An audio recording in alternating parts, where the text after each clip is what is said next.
1899. No, let me be precise.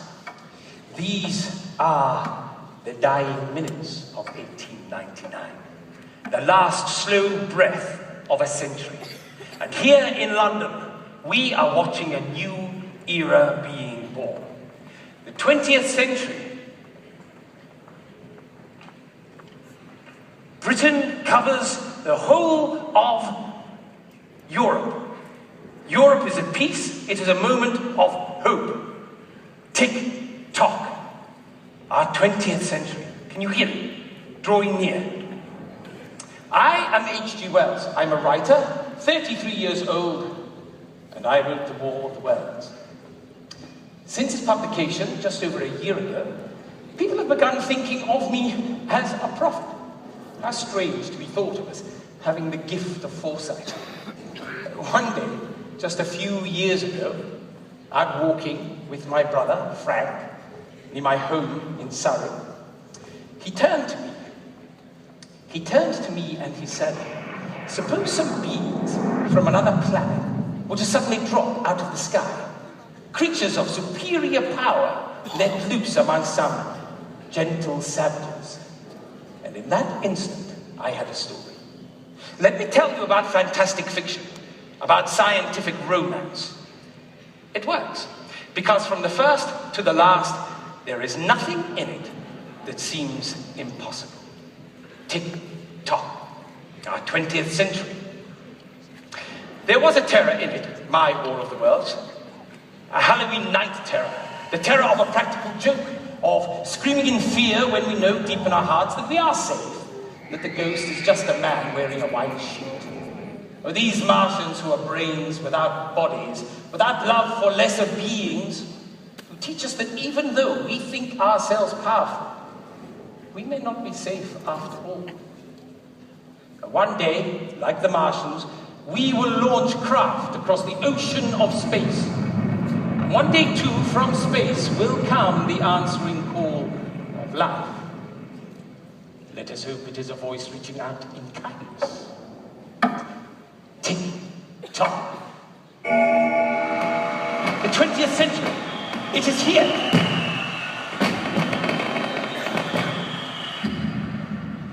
Why do I suddenly hear not celebration, but the sounds of Martians coming, the sounds of capsules sent across a galaxy, the sound of heat rays warming? Listen, can you hear them drawing near?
Mars is no longer capable of sustaining life. Our water is depleted.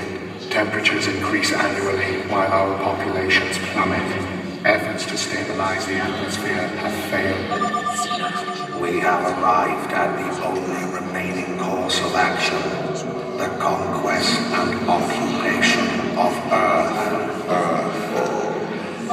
Earth is abundant with the natural resources our ancestors squandered. The environment will seem uncomfortable, but not inhibitive. The problem is, of course, the humans. They have developed primitive intelligence, but their young society remains structured around perpetual conquest and conflict. A rapid offensive to their social and economic heart should prevent significant opposition. The means for this attack are already being realized.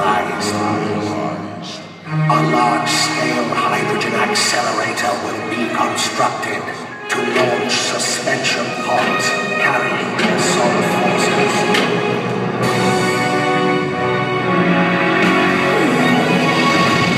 We have not required such destructive weaponry in over 5,000 years, but modifications to our current technologies should overwhelm the inferior human defenses. It is time for Mars to thrive again on Earth's young, unprotected soil.